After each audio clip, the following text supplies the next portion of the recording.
Alright guys, Rip here, and I'm just going to show you a little guide on how to run close air support for Arma 3, the Jets DLC.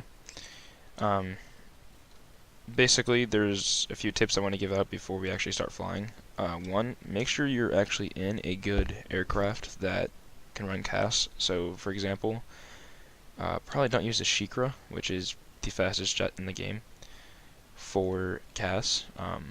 Two reasons. One, the loadout isn't great for CAS. What I mean by that is it can only carry so many bombs or missiles.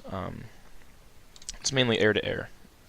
But this wipeout, as you can see, it's got a bunch of pylons on it. Hold a bunch of different things. Alright, well, I want to get us up in the air. So first, my key bindings might be different than yours, but shift, start the engine, give it a little thrust. When you take off, it should be about 230 kilometers an hour, maybe somewhere around there. I mean, it just really just depends, but you want to get a good speed before you take off. If you try taking off too early, your nose will bounce up and you just come straight back down, and your plane will just blow up. Arma 3 is very unforgiving. So here, we're up in the air. As you can see, it took off about 230. From here, just get some speed. You're going to see in the top left corner of the screen your icons. You have a bunch of different icons there. So there's your engine thrust.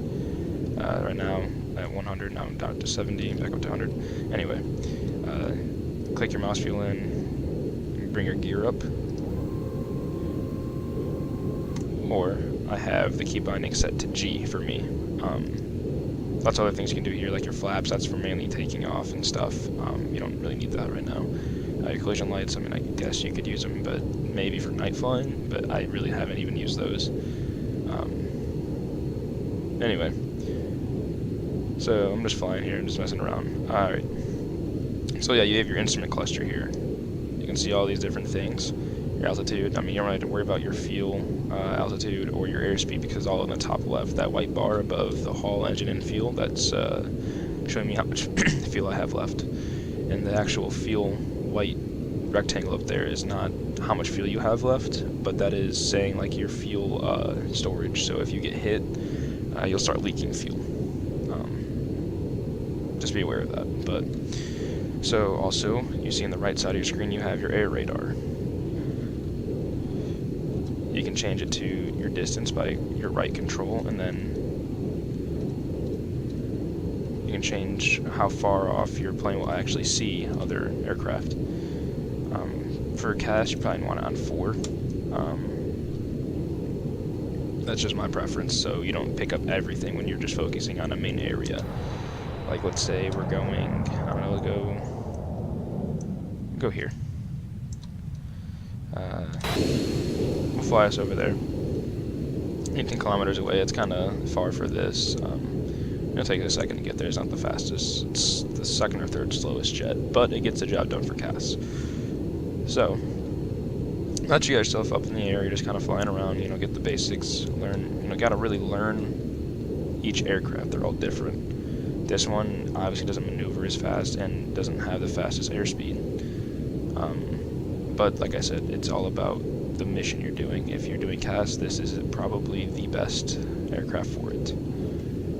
Like I said, the pylons, at the top right of your screen, you can see I can change all the different things. You do have some AA, but that's really just for defense. You're not going to be attacking anything with that. That's if there's another jet in the air and they're trying to take you out. Your best bet is to have friendlies with you. Maybe a Black Wasp on your team. So there's someone else in the air that can take out other jets. These, I'll just show you really quick. So these are mainly for infantry. They're the high explosive. High explosive doesn't mean like it does more armor piercing. You actually have armor piercing rockets right there. And these will actually hit into armor, obviously, and do a lot more damage. But the high explosive, that's for a bigger blast radius. So you'll see, I'll fire one. It's got a nice explosion radius. That'll take out a lot of infantry. Normally, I actually don't use these. I use cluster bombs, but that requires someone on the ground to laze it, or you can left control, right click, and brings up this camera. Left control T, it'll make it circle in an area, so there it'll just stay there. You'll take your laser marker, take your laser marker, turn it on, get out of that, left control right click to get out of it. So now my laser's on, and say I found an enemy armored target, right? So I'm going to get to my GBUs, which are laser guided bombs. If it was an infantry target, you would use cluster bombs. I don't actually have them in my loadout, but they work the same exact way. So my laser's on. I control right click. I can see exactly where it's going to go. It's going over there. We'll just put it right there. So there's my laser. I press R to find my target. Left click to drop the bomb. And we'll just watch it fall and hit. There it goes. See? Right to it. If I would have not had my laser on though, that bomb would have just free fell from where you launched it. You can actually kind of see where it's going to see that bottom in your HUD right there. I'll make a pass. You can see where it's going to fall. It actually shows you if you do want to free fall some bombs and there's no one to laser designate your targets, but you kind of want to avoid that if you can. But that little circle you see right on your HUD, that right there, that'll be exactly where your bomb goes, and it's pretty accurate actually. But I'll explain why this plane itself, or this jet rather, itself is the best for CAS. Is good in the top right, the 30 Mike minigun. Y'all are familiar, I'm sure, with the A10 Warthog and the wonderful sound it makes, but this game does it justice, really. Any infantry or some light armor targets, this thing will light them up. I could actually, I'm in the editor, by the way. I could set up some targets here, but I'd have to restart the scenario. Let's do it, though. Okay.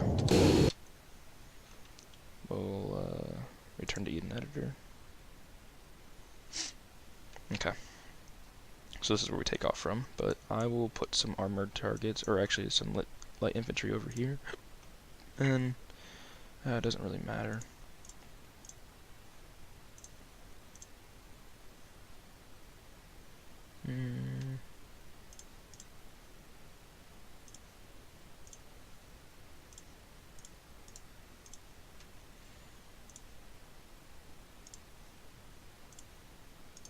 Just putting a bunch out here so you can see the effects of this, and I guess I'll get a car, I guess.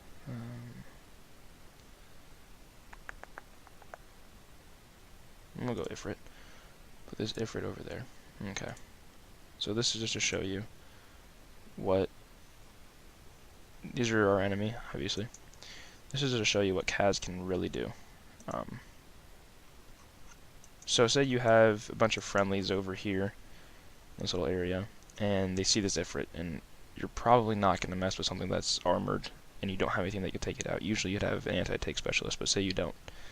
You would say, hey, CAS, I got a grid on this guy. You see grid coordinates up here on your map, in-game.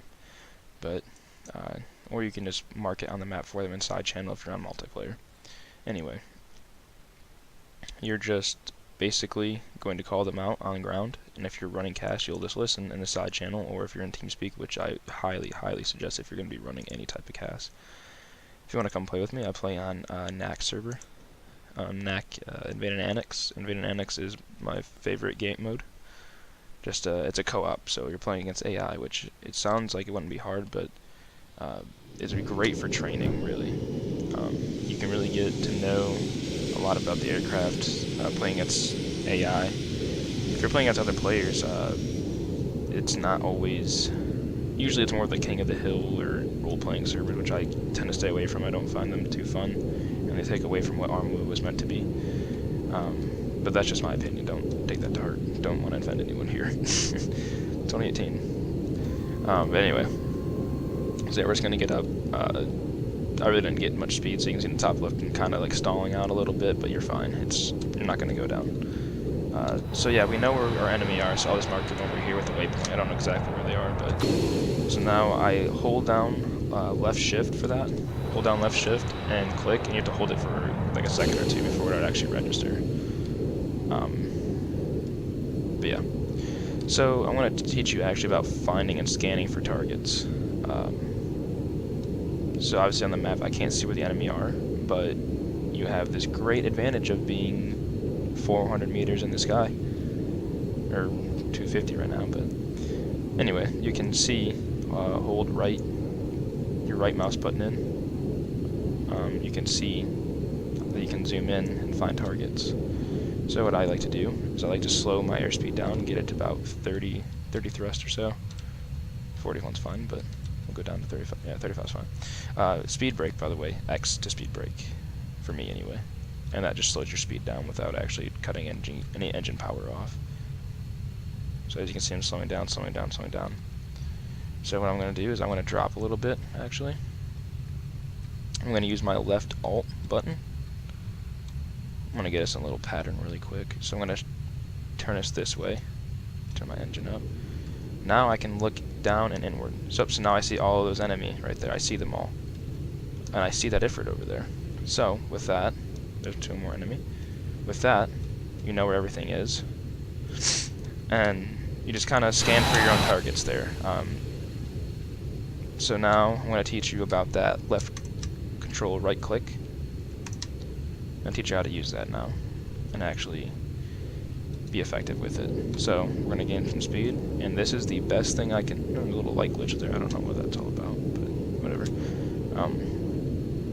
So say you saw those targets, and instead of approaching from any random angle, you want to kind of, I just pull straight up, invert yourself, and just turn yourself right back around. So that way you're still in the same exact line as when you saw them, so there's no readjusting when you come back onto target. It's pretty simple. So we're going to go back into our camera view, and we're going to find this Ifrit somewhere. You can zoom in, by the way, with your page up, page down. That's what I have it as anyway. So now we have Control T area. That's going to go to point once it locks onto that target. I'm going to put my laser on.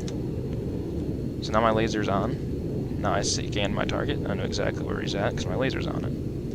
So with that, we're going to make a pass. And so yeah, we scanned our target. It's all good. By the way, that laser will stay on for as long as you have it on. But if you go out of range or you invert your plane, obviously it's impossible for it to go on your target. So just be aware of that. Don't just drop your bomb whenever. You have to make sure your laser will tell you. There's a little green box that you'll see. Just make sure there's the green box within the white box, and it's got a little dot in the center. If that shows up, then it means you're good to fire. But anyway, you see my laser over there. I'm going to press R, scan my target. And I could drop it now, but I like to wait to get a little bit closer just so I know it's pretty accurate. So here we are. We're going to drop 3, 2, 1. Dropped. We're going to wait for this bomb to fall and hit. And direct hit. So I'm going to go back and turn my laser off so no one thinks there's enemy there. And so now we know where this infantry is. It's over here somewhere. This is where this cannon comes into play. This 30 mic, this awesome tool. Infantry are very hard to see if they're not being lased, so you can cluster them. It's really going to have to be either you finding them yourself or someone just calling them out to you. You can laze infantry, and actually I'll do that, so I'll show you. If you do find infantry, you don't want to just waste a bomb on them. So you go to here. So we're still over here. So I see these infantry right here. I see them. I'm just going to put my laser go right there. So now I know where my laser's at. I'm going to control right click it out of the camera. So I'm not going to actually use any laser guided bombs on this, but you'll see on my heads up display where you can see where your camera or your laser is being shot at. You'll see a little green dot. And what that does for you is it just shows you where that camera is, and you know, well, obviously you would know where the infantry are then because your camera's right on them. So without actually being able to see them, you'll see I won't be able to see anything there, but I see where my laser is, right there. So now I know where the infantry is at.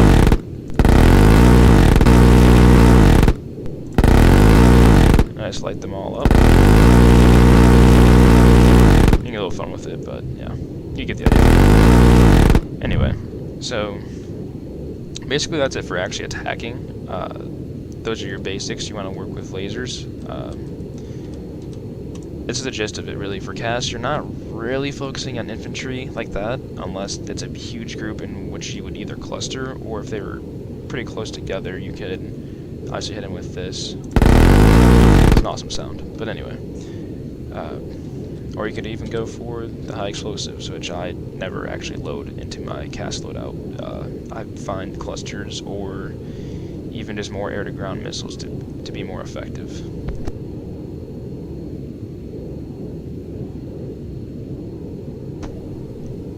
And yeah, that's pretty much it for that portion. I'm gonna make, I think, a part 2 on actually like maneuvering and just basically getting to know the aircraft itself. Like, this guide wasn't really to show the full effect of it, I guess. This is just, yeah, see, that's why I don't use those. They're kind of free fire, but I mean, you can get good with them. Very useful sometimes. But anyway, yeah, I like to use these air-to-grounds. On the top right, you'll see air-to-ground macers. They're good for moving targets. There's also things called scalpels. They'll drop right on top for a critical hit, but they're only really useful for stationary targets. So just be aware of that. So let me know if you found this guide to be helpful, really. This is my first video. I really hope to make more, and if you guys can give me some positive feedback or negative, really just criticize me. Absolutely destroy me, tell me what I need to do better. This isn't going to be my best work, this is my first work.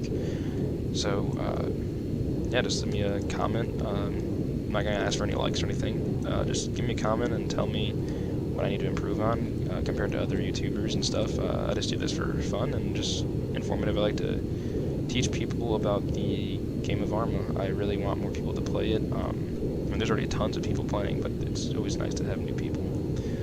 So yeah, just give me a little heads up on what you think, guys. Thank you.